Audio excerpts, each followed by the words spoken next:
the translations change around a little bit. And, there are a few things today. Today you're going to get less of a sermon and more of a couple of stories, which may or may not be good. But what I want to show you actually today is how some of the things that are in this prayer play out in real life. If you didn't hear early on in the reading there, it says, don't pray a bunch of empty phrases, right? Don't pray empty phrases. And, part of what that means is that we have to turn our prayers into real life. We have to help co-create the things with God that we're praying for God's help with. And we're going to see some of those things. I'm going to ask Matt to put up, one of our newest members, I'm going to ask to put up the Pathways thing that we've been putting up recently. We're based on Micah 6:8, where we've been talking about how there are these different, parts of the path of being a follower of Jesus and of being a follower of, and of worshiping God, right? According to Micah 6:8, we seek justice, we love mercy, and we walk humbly with God. And this is kind of, you're finally going to see, this is like the last of my sermon series on this, where we're continuing to talk about walking humbly with God. And this prayer is part of what helps us do it. And I'm going to kind of illustrate some things that happened this week. Mostly just on Monday. Monday was a jam-packed day for me. I'm going to try and tell these stories so that some people don't get given away, but some of you will probably know who you are on this. But, Monday morning I walked in, already sad because of something that had happened, already kind of feeling guilty about something that had happened. So I'd already started off my day kind of rough on Monday. And as I was kind of struggling with that, I was waiting to have a meeting with someone from Faith and from the organization Faith. And they ended up calling out of the meeting because they had a migraine. They had a migraine. They couldn't make it. But it happens. And in fact, it happens, it might have happened because the person had a court hearing the few days before that was really hard. And it had to do with adoption, with trying to adopt a baby. Okay? So I needed to extend a little bit of grace there, didn't I? I needed to forgive somebody debts. All right. They owed me a meeting, not just me. Someone else showed up for that meeting too. They weren't able to make it, but they kind of deserved a little grace right there, didn't they? So that was one thing that happened on Monday morning. Then somebody comes to me and said, "Have you smelt the thrift store?" It's like, well, have I smelled the thrift store? No. And as soon as I walk into community hall from my office, because the office area, you don't smell anything. I walk into community hall and go, ooh, something died in here. And make a long story short, have you ever had a squirrel or a mouse or something die in your attic and it has this horrible smell, right? And it's one of those things you're like, am I going to be able to find this thing or whatever, am I going to be able to get rid of it? And, if it is, it means crawling around in your attic, but it might be in your walls, so you can't take your walls apart. Not a lot you can do about it, right? It just stinks, figuratively and literally. And so I had this smell, and then I was talking to somebody who would normally kind of be the person who takes care of this kind of stuff around here. And we were talking about it. And for one thing, this particular person has a lot going on in their life. You have a friend who's gravely ill, a relative also who's gravely ill, and we both kind of decided, you know what? This is the last thing that needs to be on anybody's plate right now. Don't worry about it, right? Just don't worry about it. And I agree with this. We both decided on this, and I completely agree with it, but also it was a matter of, look, this doesn't need to be on your plate. Don't worry about it. But we also agreed on the fact that even a professional coming in probably wouldn't be able to find the thing, right? It probably cost a certain amount of money, and nobody would be able to find it. We're probably just going to be kind of stuck, right? We're going to be stuck stinking for a few days. And so that was bad. But again, it was like somebody who has friends and relatives that are gravely ill, this might not need to be on their plate at the moment. Extend a little grace. The grace card. So then there's somebody else who a lot of times would have taken care of this stuff. And thought about talking to them, and I said, you know what? No. They have a loved one in the hospital. And they had just recently lost a family member too. I said, you know what? I'm not even going to tell this person that this is going on. I'm not going to worry about it. Because we just need to extend grace. This person doesn't need to worry about this right now. The least of the things on their plate. And this was all kind of my call. I could have called somebody myself, but I still agreed with that original decision, which was like, hey, nobody's going to be able to find this thing anyway, right? So let's just deal with it as much as it stinks. And the poor people in the thrift store had to just kind of grin and bear it for a few days. They're not grinning that much. I know. They're not grinning that much. So there are diffusers all in there, blowing out sweet-smelling stuff, and we're spraying the little spray thing as much as we can, which was awful. But I think then they had to extend a little bit of grace, What are we going to do about it? We're just going to have to live with it. See, sometimes grace doesn't even come to a human being. Sometimes it just comes with the situation. We have to give the situation some grace. So then later on in the day, I hear, Colors of Hunger kind of left a mess in here in the kitchen. Because it was Monday, right? And after Monday, I was like, after they did their thing, I was like, well, yeah, I guess so. And I saw some pictures of some things that were kind of left a mess. It wasn't our church crew. It was a different church crew. And I was like, yeah, man, this is a mess. And so again, I was like, okay, is today ever going to end? This is all still just Monday. I'm like, is today ever going to end? And I was really tortured all day. Like, well, what am I going to do with all of this? There's so many things going on. And that's when it all hit me. And it all came together when I was looking at these pictures of the kind of mess that was left in there. Because I realized, too, that one of the leaders of Colors of Hunger, Judy, her husband passed away several days before this happened. And I had just found that out the day before, on Sunday, that she had lost her husband.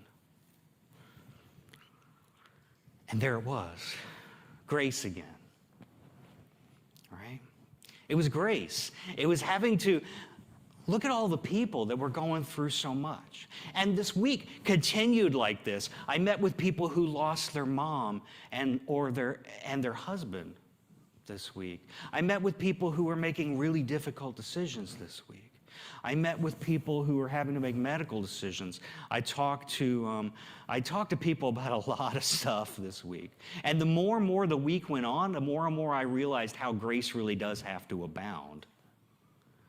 And, a lot of this reminds me of, if you could put this next thing up, Matt, this quote that a lot of us maybe have seen floating around on Facebook or wherever, right?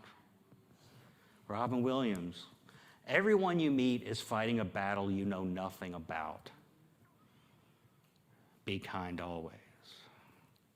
Because as we have all of these little, because I started to I actually drew it out on a map. I was like, okay, there was this person over here who was affected by the stuff that happened today, and there was this person over here who was affected by the stuff that happened today. And I drew like 7 or 8 bubbles around, and then I drew lines connecting all the people, and it was this huge spider web, right? And not one of these people would have known what on earth the other people were going through. Nobody would have had any idea. This is why we have to do this, right? Because of this constant barrage of things that happen, and some weeks are just like that, right? We've all had that kind of week. We've all had those kind of days where things just aren't going right. And it's like our natural inclination is to put blame somewhere. Our natural inclination is, why didn't this person do their job? Why didn't this person do that? Why didn't the squirrel decide to die somewhere else? You know? Why couldn't the squirrel just decide to die somewhere else? So all of us needed grace, including myself. I desperately needed grace this week, you know? So that's one spot where I think this prayer, we have to live the prayer. When we say, forgive us our debts and forgive our debtors, or forgive our trespasses and those who trespass against us, which last week, I don't know if you laughed or not, but I mixed them up last week when I was up here doing communion. I said debts and then trespasses. I got really mixed up. You know, not that I ever get mixed up. But this is this prayer, you have to live it. I think Pope Francis said, you know, you pray for the hungry and then you feed them.